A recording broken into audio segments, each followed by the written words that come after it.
20년 전 그는 배신당하고 죽었습니다. 그들은 그를 한강에 던졌고 시신은 사라졌으며 진실도 함께 묻혔습니다. 그러나 그는 죽지 않았습니다. 그는 20년 동안 아무도 모르게 살아 있었습니다. 사람들은 외모로 그를 판단했고 돈이 없다고 무시했습니다. 그를 비웃었고 깔보았습니다. 하지만 그가 누구인지 그 누구도 몰랐습니다. 이제 그는 돌아왔습니다. 진짜 복수가 시작됩니다. 그들이 빼앗은 모든 것, 그는 오늘 되찾으러 왔습니다. 구독, 좋아요, 댓글 감사합니다.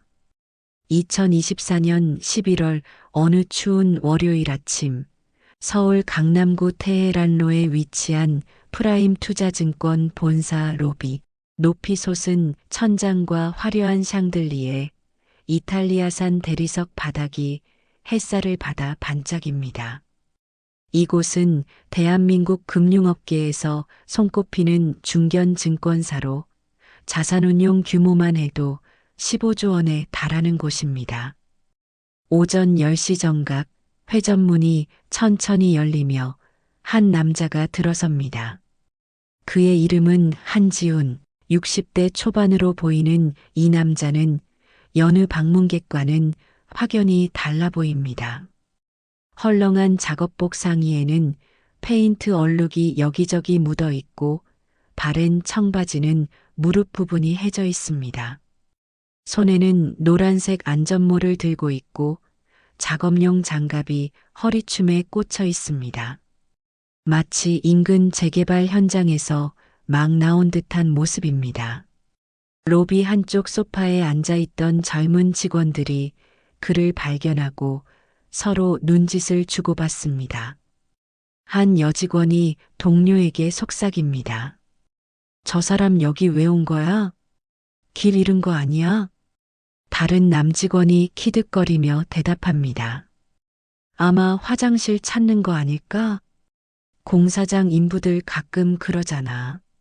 지우는 그들의 시선을 느끼면서도 아무렇지 않게 안내 데스크로 다가갑니다. 그의 작업화가 대리석 바닥을 밟을 때마다 묵직한 소리가 로비에 울려 퍼집니다. 안내 데스크에는 20대 후반으로 보이는 여직원 신유진이 앉아 있습니다. 단정하게 올린 머리, 명품 브랜드의 정장, 그리고 완벽한 메이크업.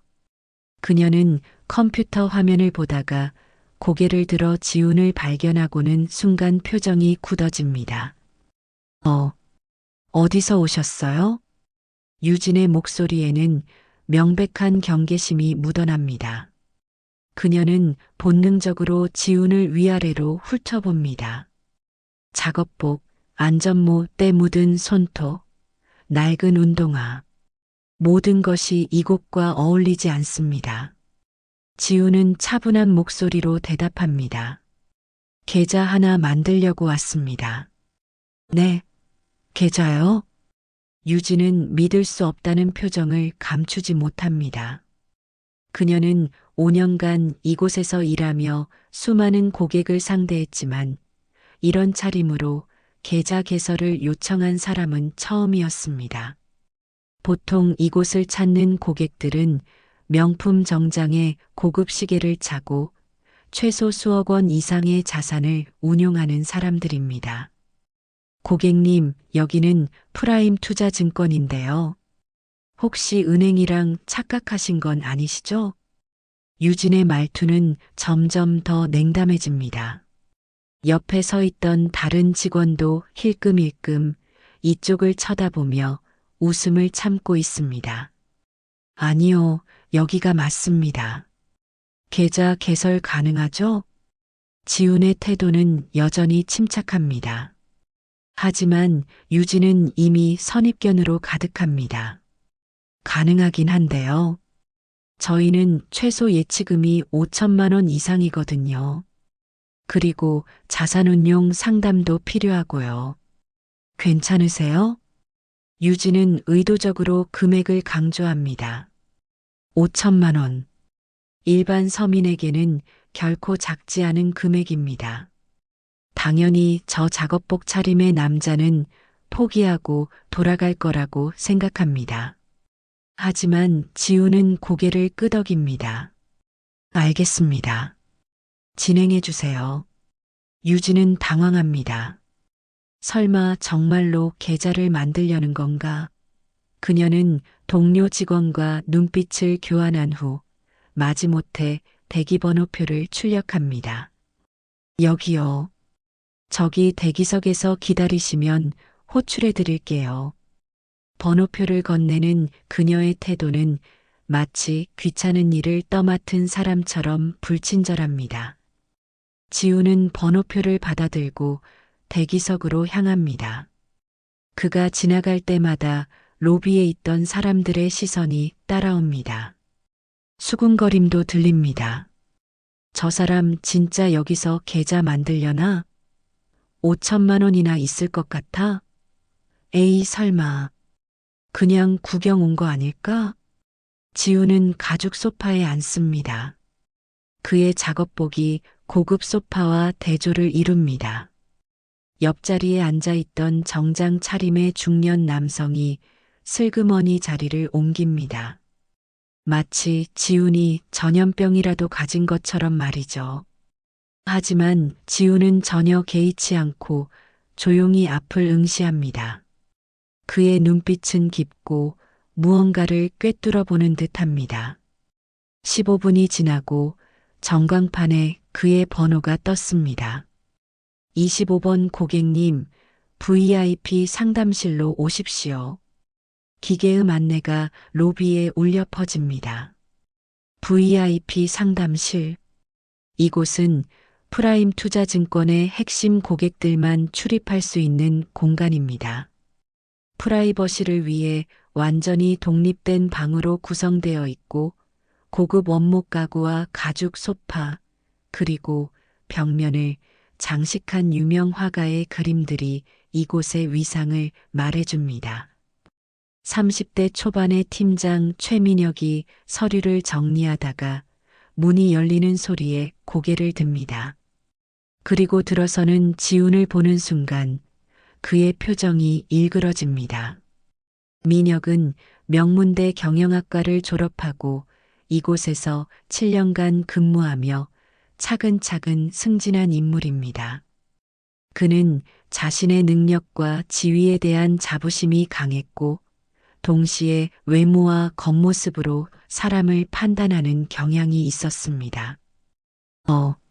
어서 오세요. 민혁의 인사는 형식적입니다. 그는 지훈에게 자리를 권하지도 않고 그냥 자신의 책상 앞 의자를 손으로 가리킬 뿐입니다.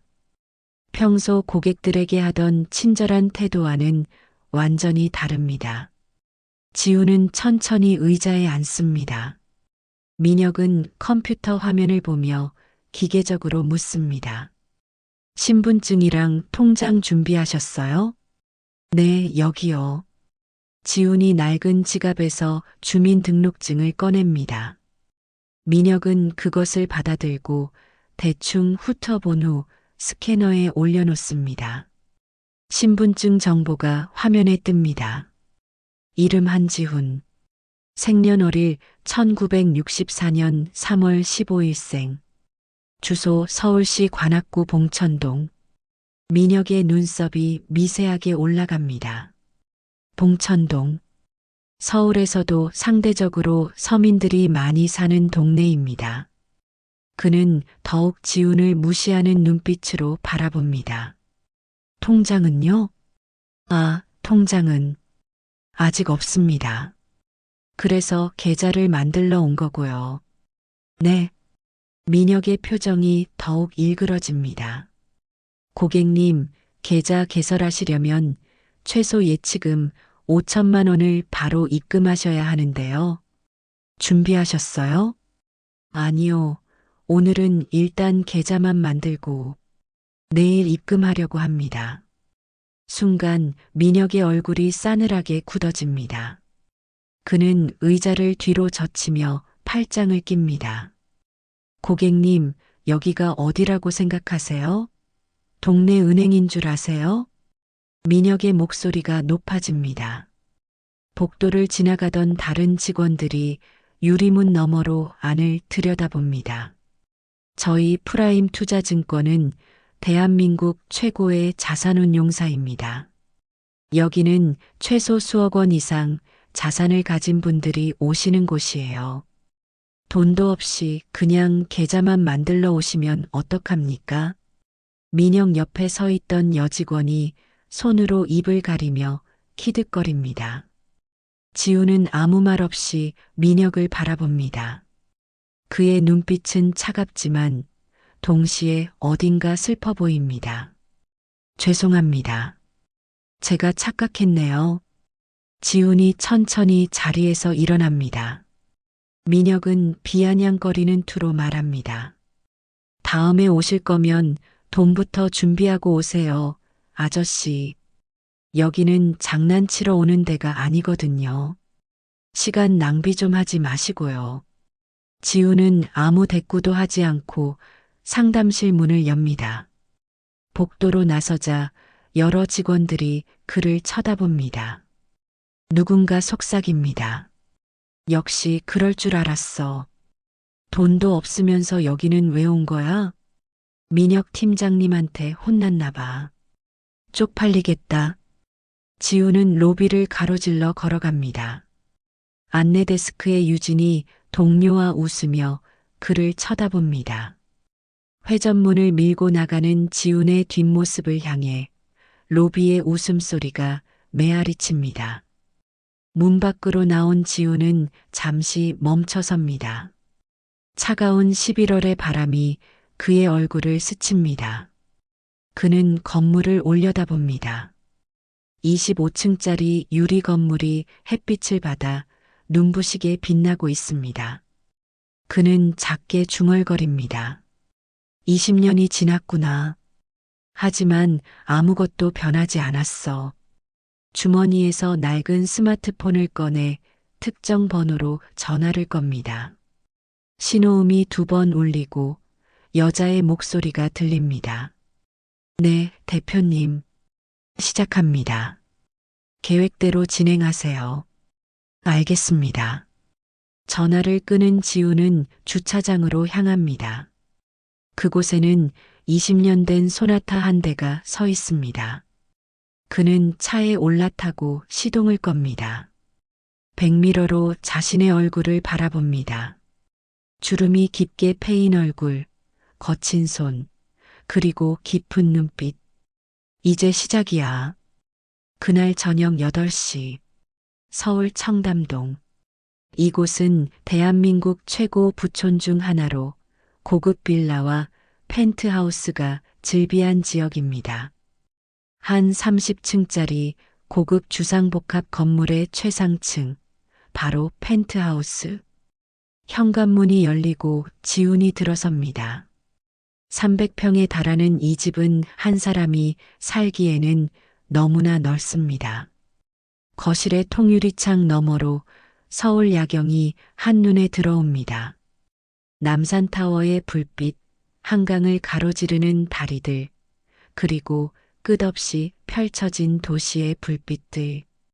지우는 작업복을 벗습니다. 그 아래에는 깨끗한 흰색 셔츠가 있습니다. 그는 욕실로 들어가 긴 샤워를 합니다. 뜨거운 물줄기가 그의 몸을 타고 흘러내립니다. 거울에 비친 그의 몸에는 오래된 흉터들이 여러 개 있습니다. 갈비뼈 부분에 긴 수술 자국, 어깨에 화상 흔적, 그리고 등 쪽에 깊은 상처.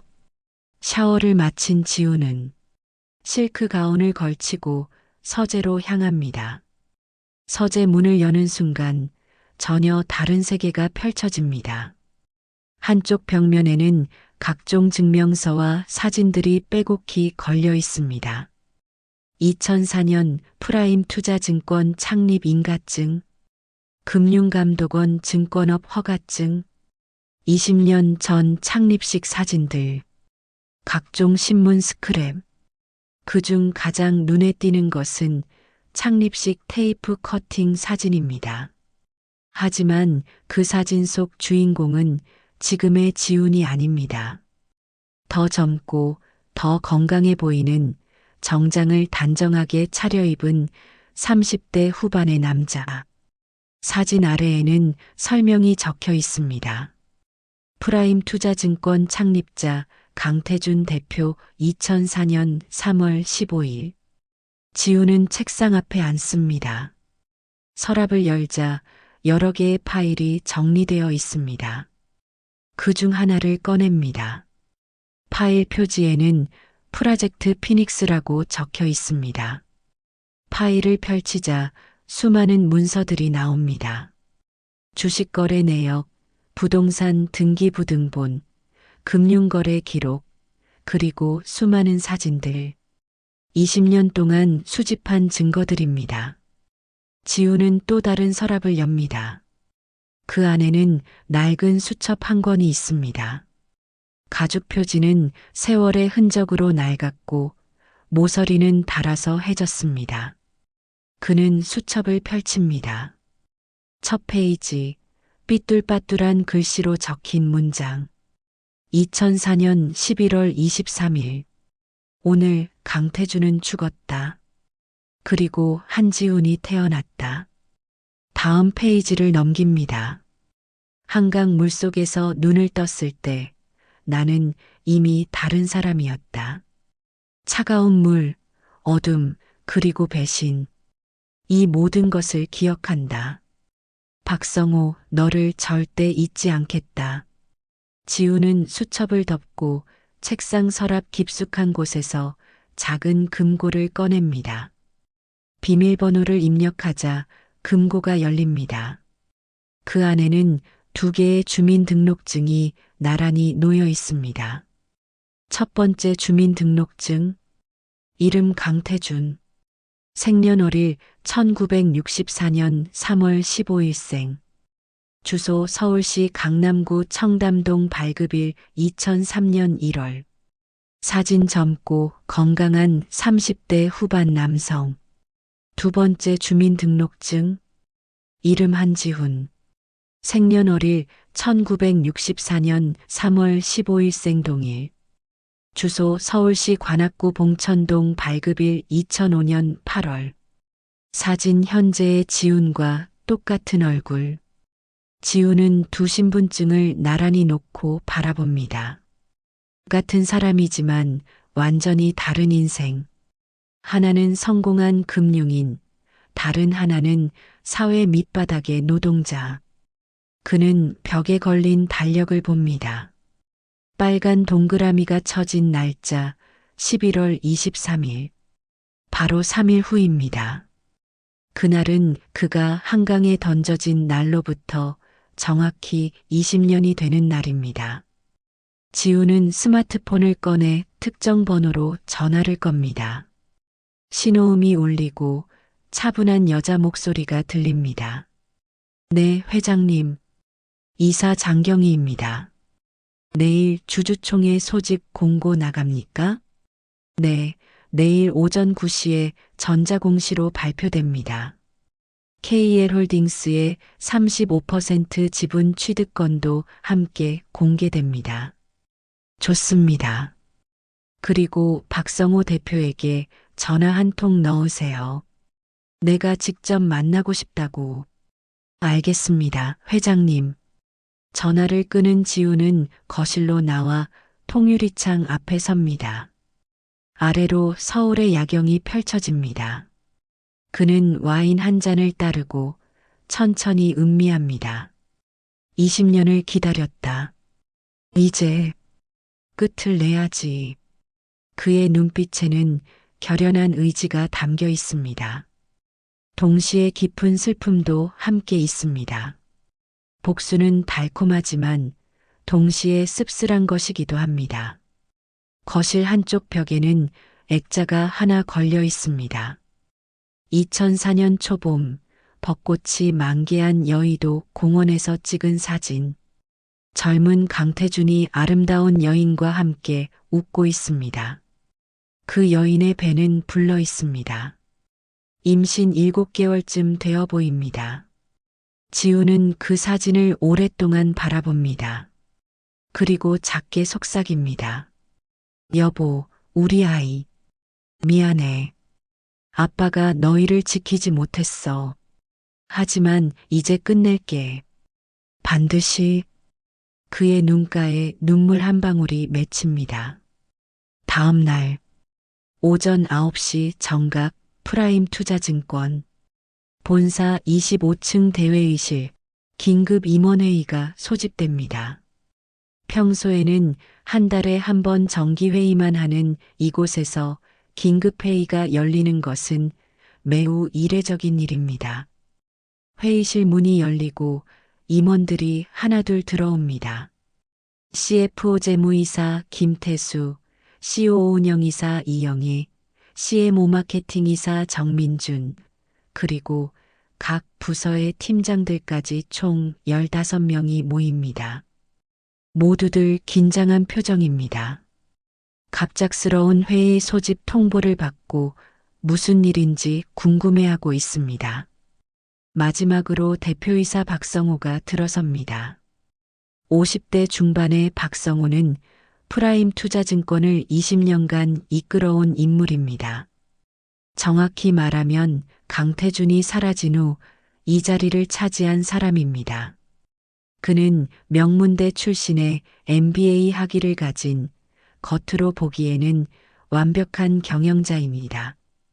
하지만 그의 얼굴에는 오늘 평소와 다른 긴장감이 역력합니다.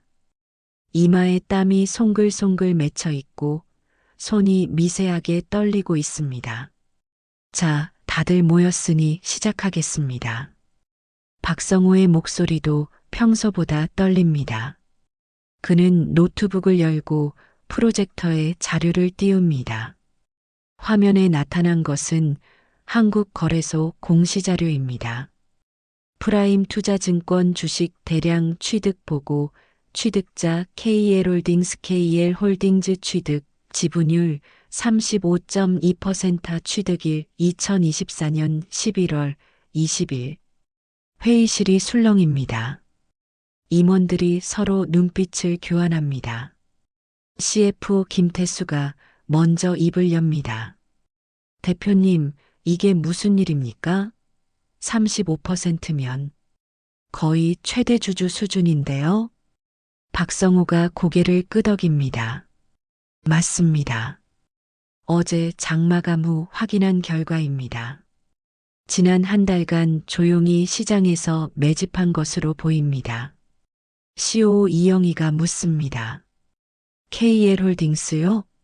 처음 듣는 이름인데요. 어떤 회사입니까? 저도 조사해 봤습니다만. 박성호는 다음 슬라이드를 넘깁니다.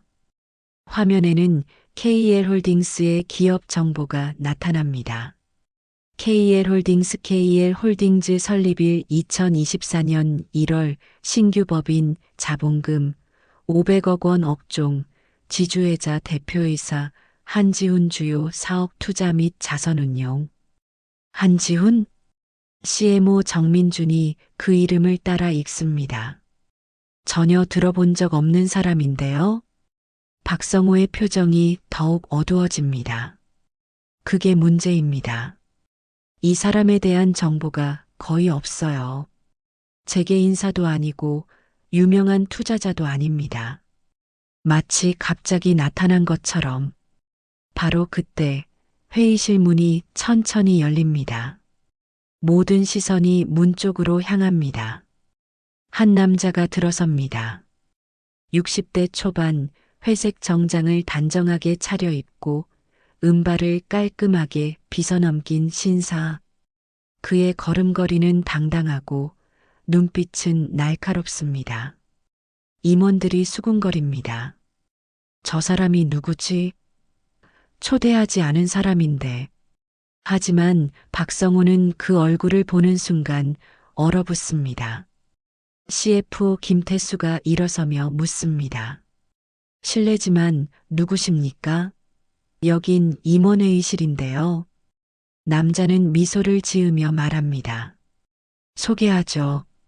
KL홀딩스 대표이사 한지훈입니다. 이제 이 회사의 최대 주주이기도 하고요. 회의실이 다시 술렁입니다. 한지훈은 천천히 빈 의자로 걸어가 앉습니다. 마치 이곳이 원래 자신의 자리였다는 듯이 자연스럽게 CEO 이영희가 따집니다. 최대 주주시라고요? 35%로는 최대 주주가 아닌데요. 박 대표님이 38% 보유하고 계시는데 한지훈이 서류 가방에서 문서 한 장을 꺼냅니다. 어제까지는 그랬죠. 하지만 오늘 아침 중소주주 5명으로부터 추가로 8%를 인수했습니다. 이제 제 지분율은 43.2%입니다. 그는 문서를 테이블 위에 놓습니다. 주식 양도양수 계약서입니다. 임원들이 서류를 돌려보며 확인합니다. 진짜입니다. 박성호의 얼굴이 새하얗게 변합니다. 한지훈은 계속 말합니다. 앞으로 제가 이 회사의 주요 의사결정에 참여하게 될 것입니다. 임원 여러분, 잘 부탁드립니다. 그는 특히 박성호를 똑바로 쳐다보며 덧붙입니다. 박 대표님, 오랜만입니다. 오랜만이라니요? 저희가 어디서 만난 적 있습니까? 박성호의 목소리가 떨립니다. 한지훈은 의미심장한 미소만 지을 뿐입니다. CF 김태수가 끼어듭니다. 한 대표님, 실례지만 도대체 무슨 목적으로 이렇게 급하게 지분을 매입하신 겁니까? 한지훈은 자리에서 일어나 창가로 걸어갑니다.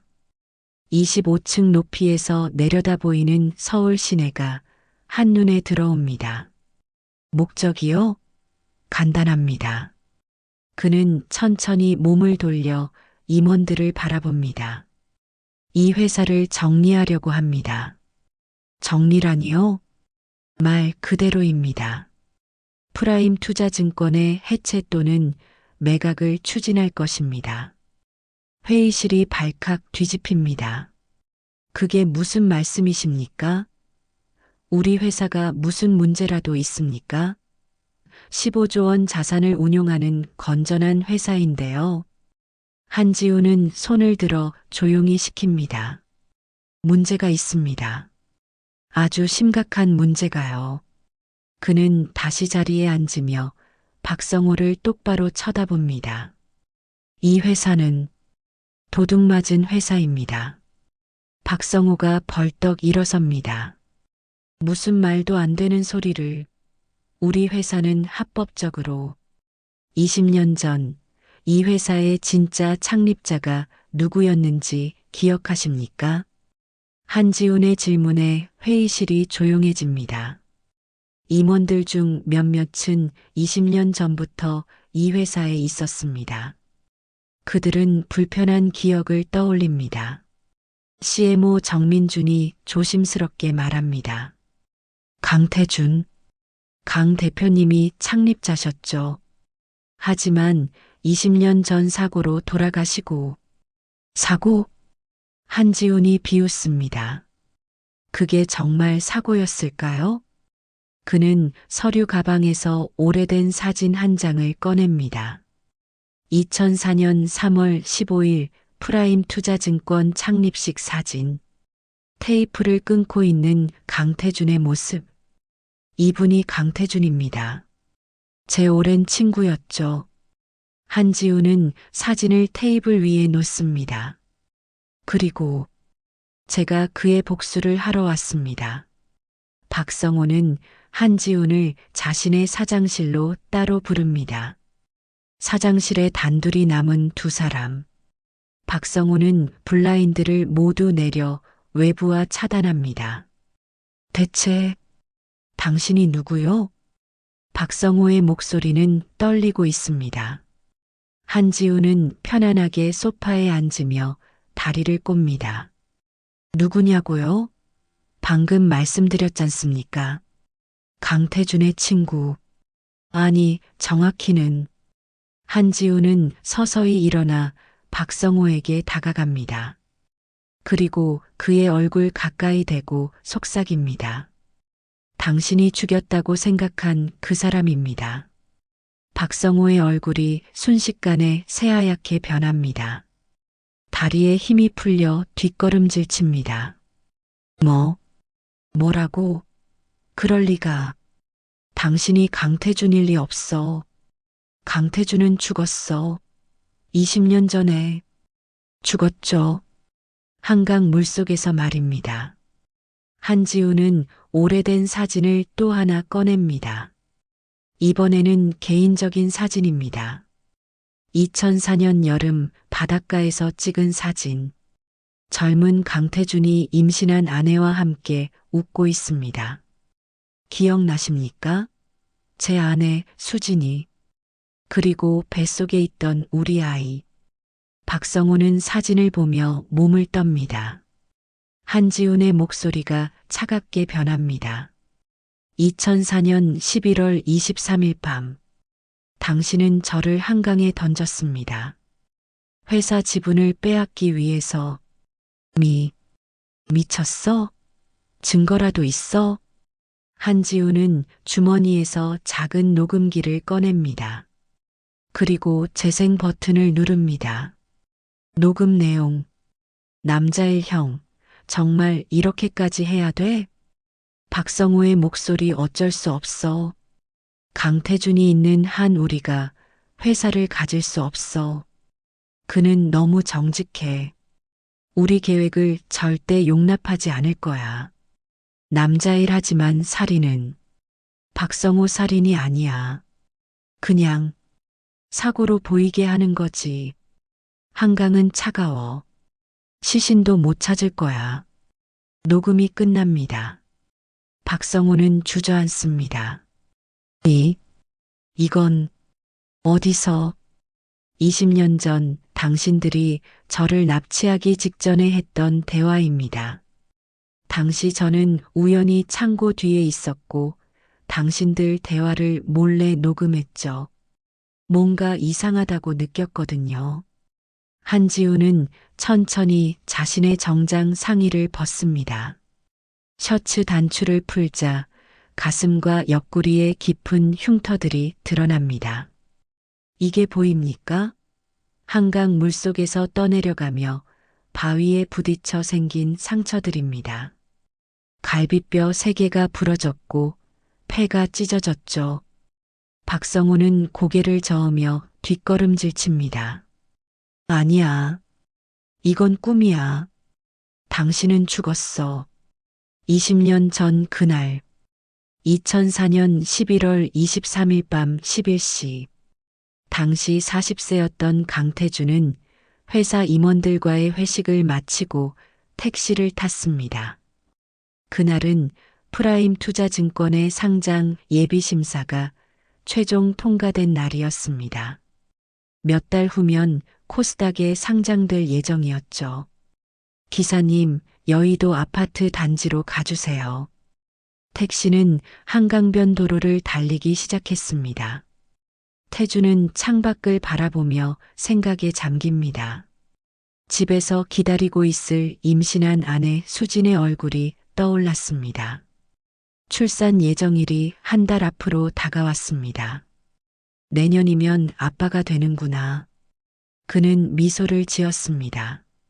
하지만 그 미소는 오래가지 못했습니다. 갑자기 뒤에서 다른 차량이 무섭게 다가왔습니다. 검은색 SUV. 그 차는 택시를 바짝 뒤따르다가 순간 옆으로 나와 택시를 향해 돌진했습니다. 아! 택시 기사가 비명을 지르며 핸들을 꺾었습니다.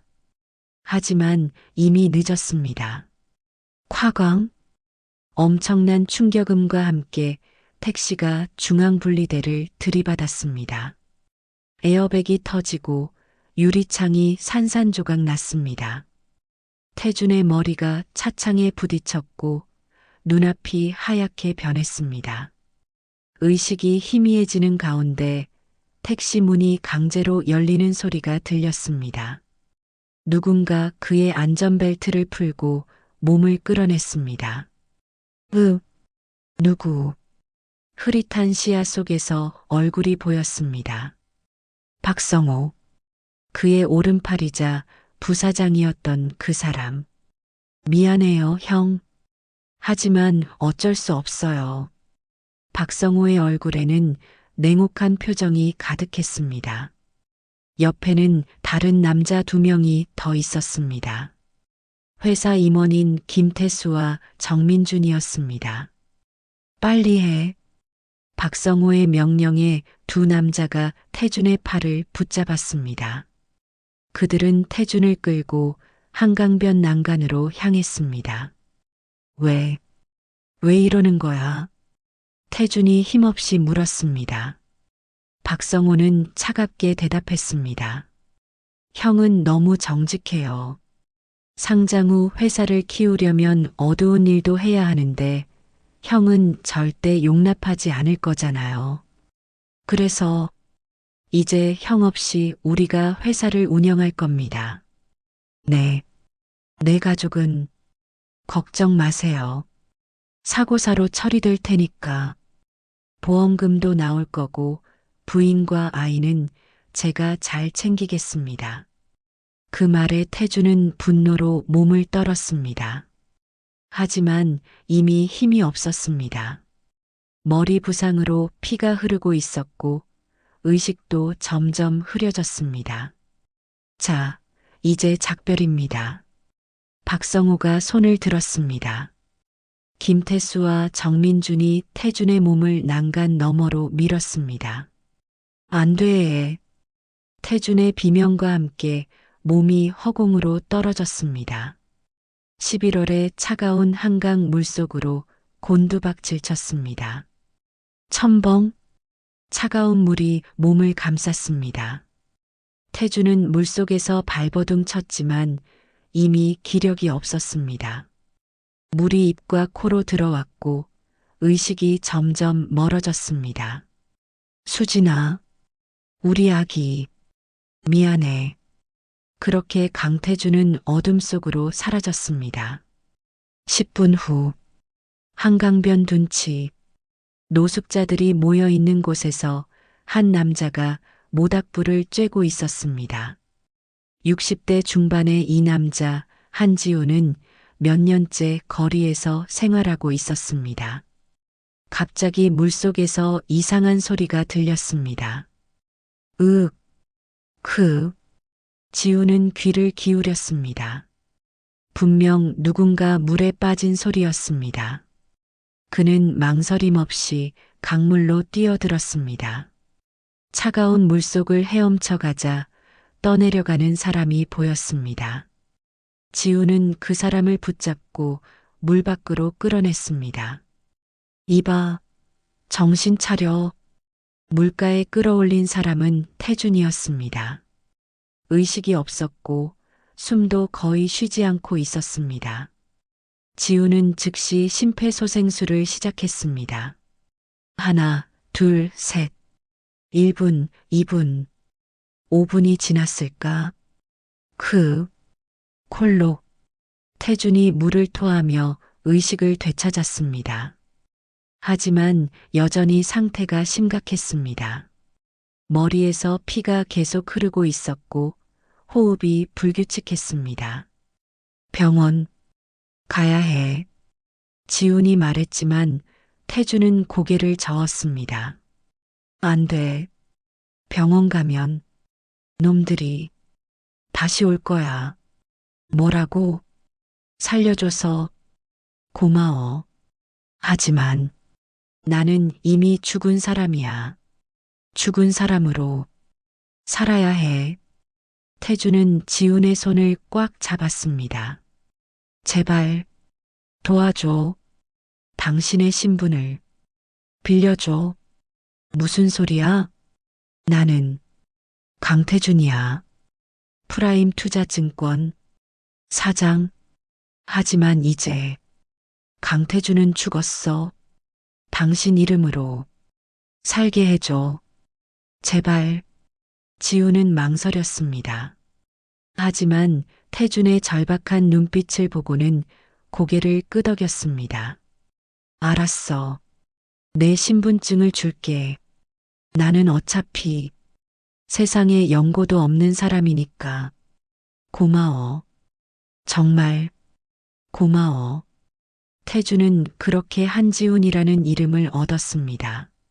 3개월 후 2005년 2월 태주는 봉천동의 작은 고시원에서 눈을 떴습니다. 3개월간의 치료 끝에 겨우 몸을 추스를 수 있었습니다. 진짜 한지훈은 태준을 숨겨주고 돌봐줬습니다. 하지만 비극은 거기서 끝나지 않았습니다.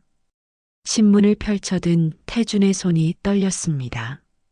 프라임 투자증권 강태준 대표 실종, 한강서 시신 발견 안 돼 강 대표 부인 충격으로 조산, 아이와 함께 사망. 신문이 바닥에 떨어졌습니다. 태준은 그 자리에 무릎을 꿇었습니다.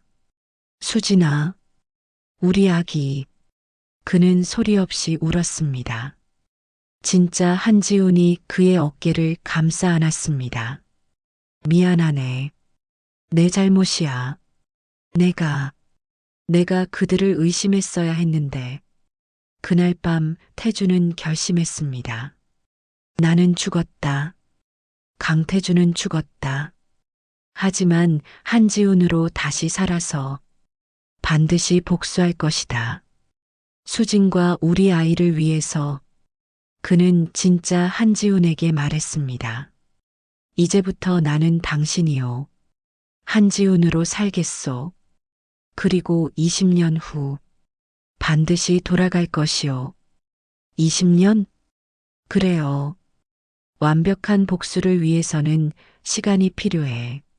그들이 완전히 방심하고 내가 완전히 준비될 때까지. 진짜 한지훈은 고개를 끄덕였습니다. 알겠네. 자네를 돕겠네. 하지만 나는 이제 얼마 못 살 것 같아. 폐암 말기야. 뭐라고요? 병원에서 6개월 선고받았어. 그래서 말인데 내 남은 인생 자네에게 주겠네.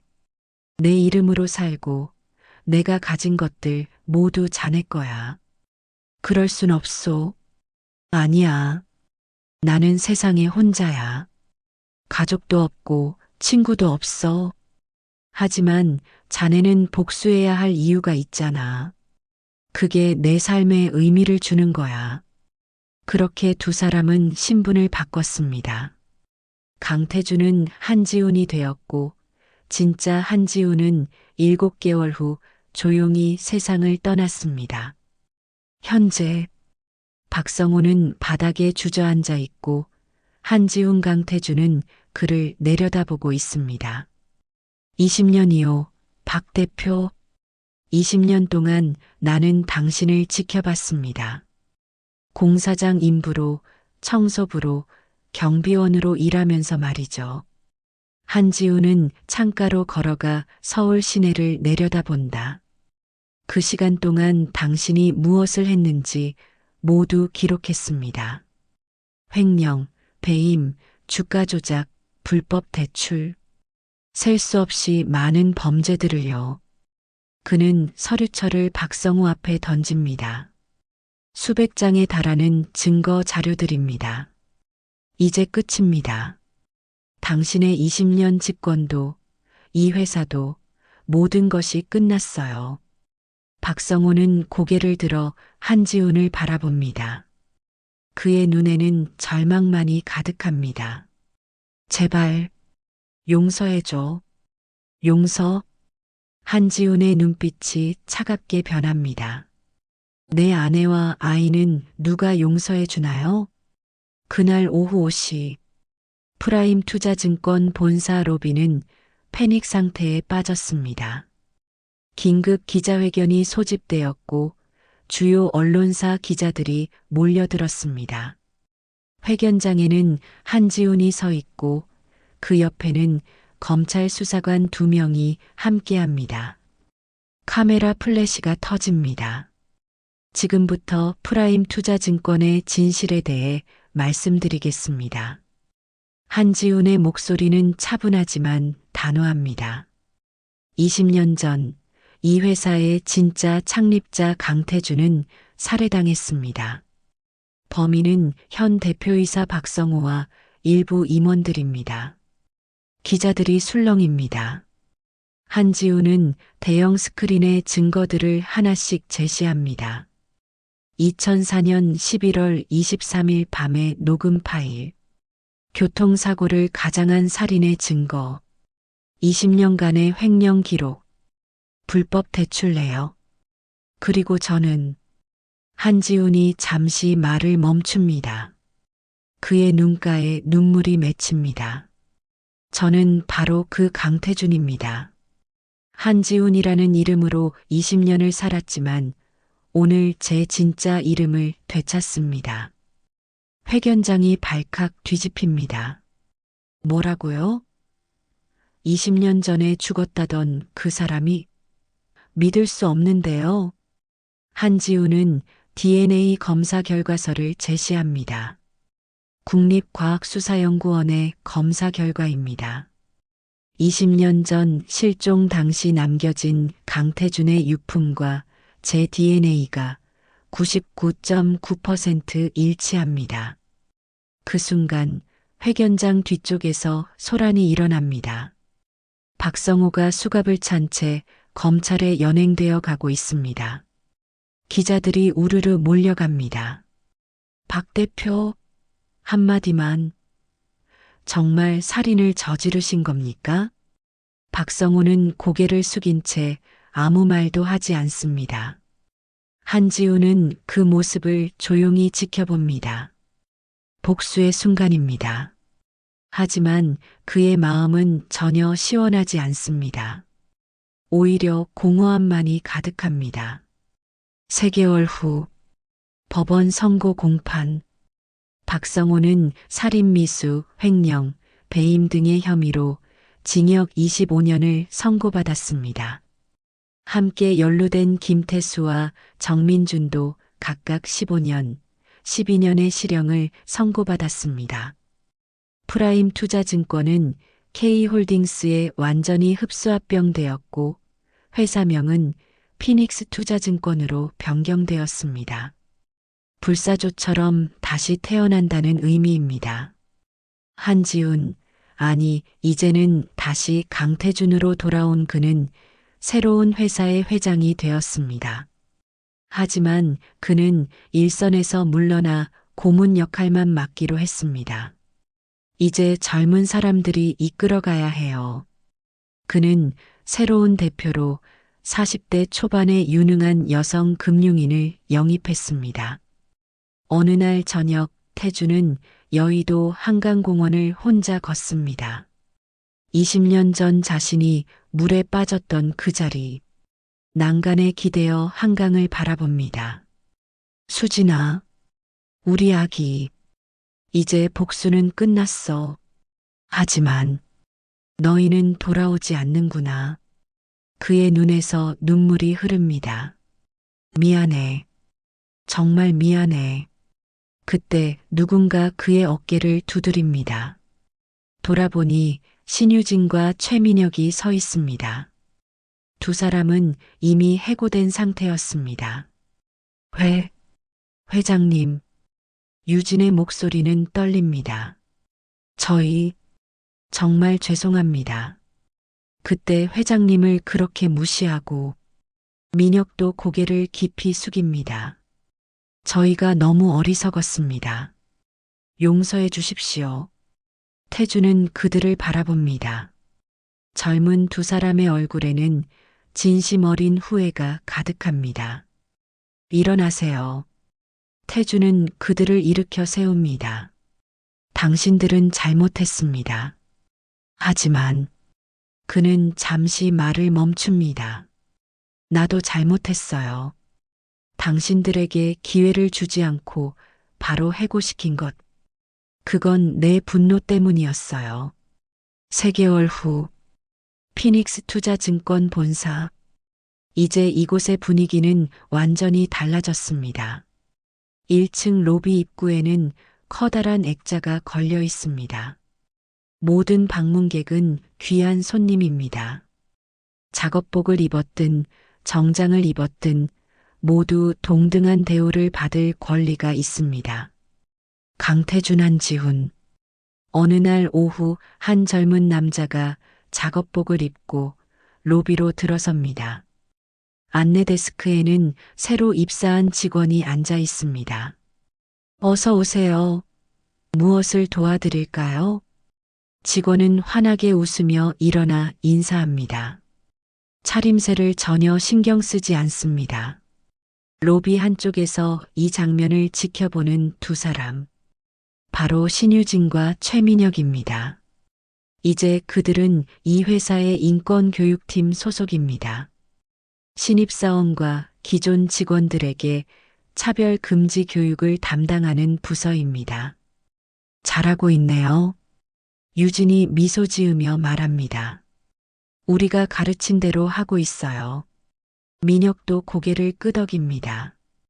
그때 회장님께서 우리에게 기회를 주지 않으셨다면 두 사람은 3개월 전을 떠올립니다.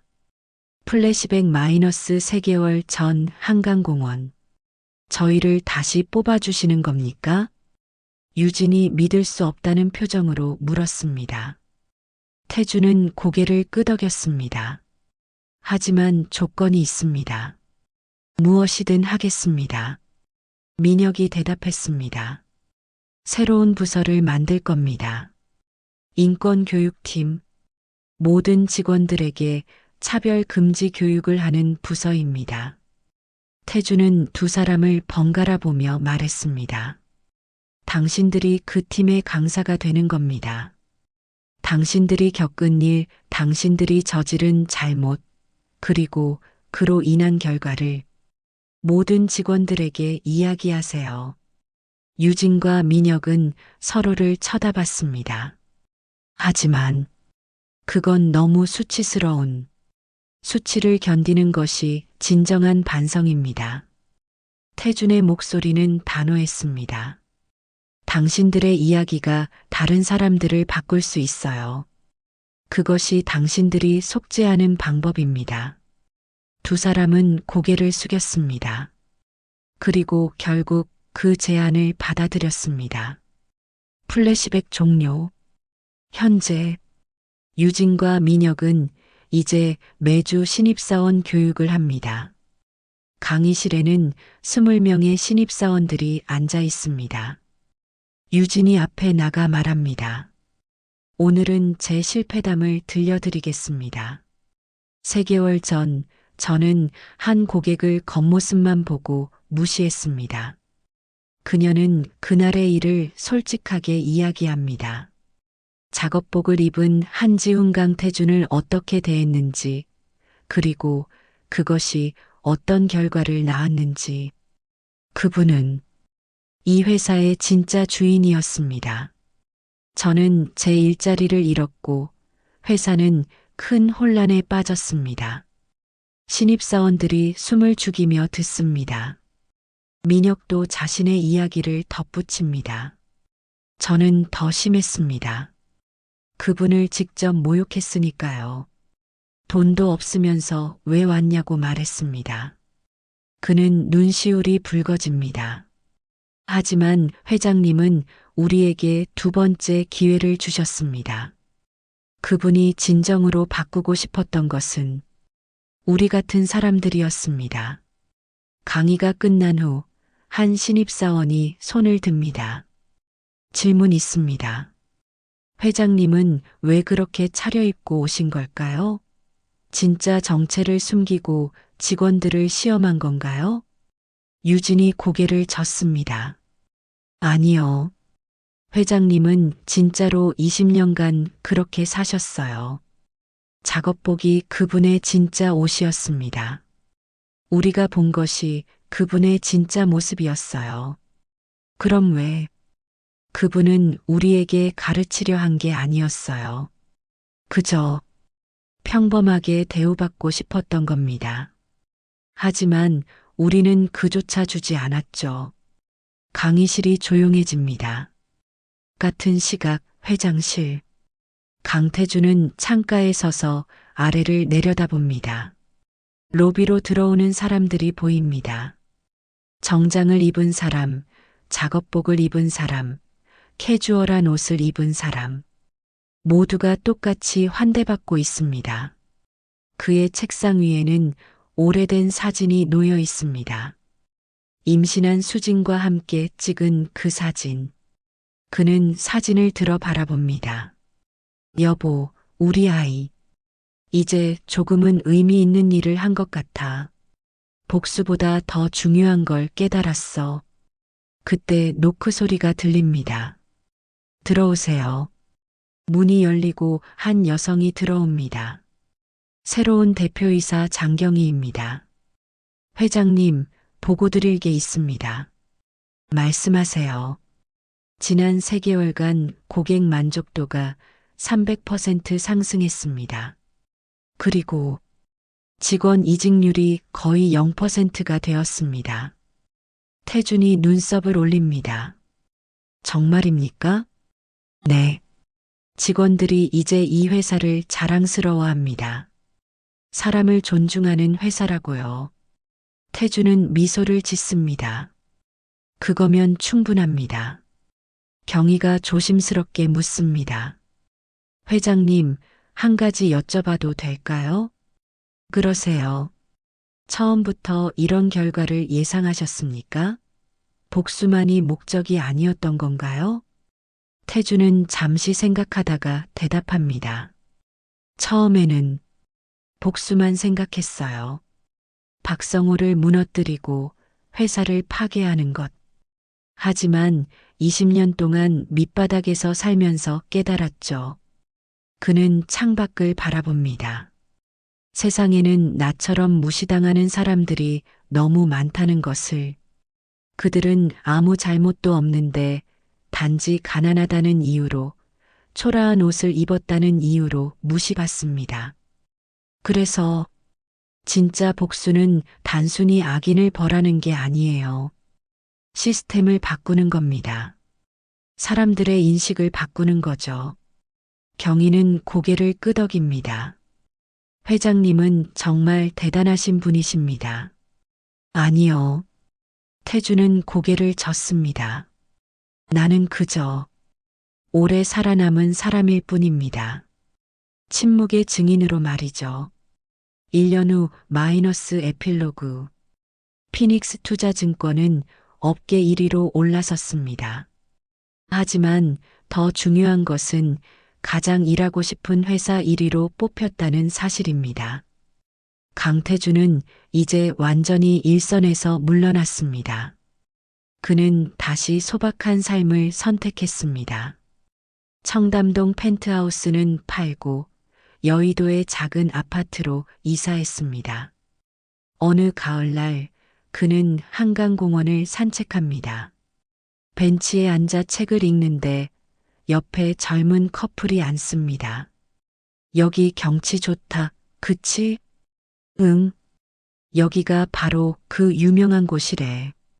20년 전 사건의 현장. 아, 피닉스 투자증권 회장님 이야기? 맞아. 정말 영화 같은 이야기야. 죽었다가 살아서 복수하고. 근데 말이야, 그분 지금은 뭐 하시대? 그냥 조용히 사신대. 엄청난 부자인데도 소박하게 산다고. 태준은 미소를 지으며 책을 덮습니다. 그리고 조용히 자리에서 일어나 걸어갑니다. 저 멀리 석양이 한강을 붉게 물들이고 있습니다. 아름다운 광경입니다. 그의 스마트폰이 울립니다. 문자 메시지입니다. 회장님 유진입니다. 오늘도 강의 잘 마쳤습니다.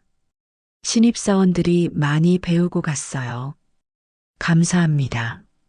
태준은 답장을 보냅니다. 수고했어요. 당신들이 자랑스럽습니다. 마이너스 강태준.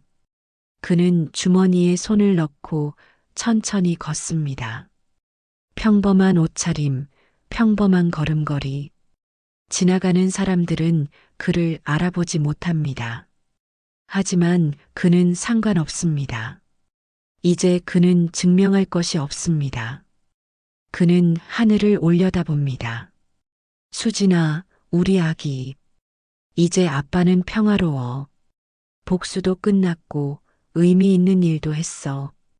이제 너희 곁으로 갈 준비가 된 것 같아. 그의 눈가에 잔잔한 미소가 번집니다. 하지만 조금만 더 기다려줘. 아직 할 일이 좀 남았어. 이 세상을 조금 더 나은 곳으로 만드는 일. 마지막 장면. 피닉스 투자증권 로비. 오늘도 많은 사람들이 드나듭니다. 어떤 사람은 명품 정장을 입고, 어떤 사람은 작업복을 입고, 어떤 사람은 캐주얼한 옷을 입고 있습니다. 하지만 모두가 똑같이 환대받습니다. 신입 직원이 한 노인을 맞이합니다. 노인은 낡은 옷을 입고 있습니다. 어서 오십시오. 편하게 앉으세요. 무엇을 도와드릴까요? 직원의 목소리는 진심으로 공손합니다.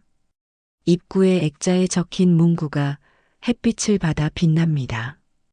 모든 방문객은 귀한 손님입니다. 나레이션 마이너스 마지막 멘트. 누군가는 말합니다. 겉모습으로 사람을 판단하는 것이 자연스럽다고. 하지만 기억하세요. 당신이 무시한 그 사람이 당신의 상사가 될 수도 있고, 당신의 운명을 바꿀 수도 있고, 당신에게 가장 소중한 교훈을 줄 수도 있습니다. 진짜 부는 통장 잔고가 아닙니다. 진짜 품격은 옷차림이 아닙니다. 진짜 가치는 사람을 어떻게 대하느냐에 있습니다.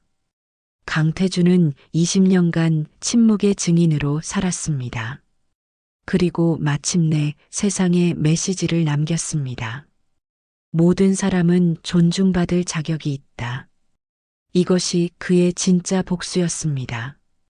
파괴가 아닌 변화, 증오가 아닌 교육, 절망이 아닌 희망. 오늘 이야기 어떠셨나요? 이야기 들어주신 모든 분들 매일매일 건강하고 재물은 넘치는 날들 되세요. 이들에게 전하고 싶은 말씀들을 댓글로 편하게 나눠주세요. 감동 이야기 듣고 계신 지역을 댓글로 남겨주셔도 감사한 마음으로 인사드리겠습니다. 좋아요, 구독 눌러주시면 저에게 힘이 되어 감동 사연 더 빠르게 전해드리겠습니다. 감사합니다.